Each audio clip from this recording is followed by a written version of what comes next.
Here's how you can print certain sections of a spreadsheet. In an open Excel document, highlight the cells that you want to print. Go to the File menu and select Print. Choose Print the selection. This will print only the area of the spreadsheet you have highlighted.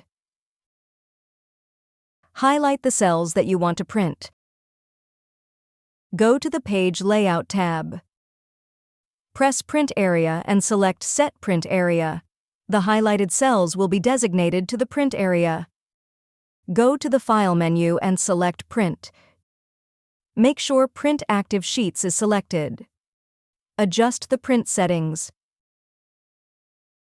Select the sheet you want to print. Go to the File menu and select Print. Select Print Active Sheets. This will print the sheet you selected instead of the entire workbook. Adjust the print settings.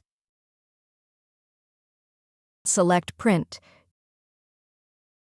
If you found this video helpful, kindly like and subscribe. You may also click and turn on the notification bell so you can be notified from whenever we release new videos.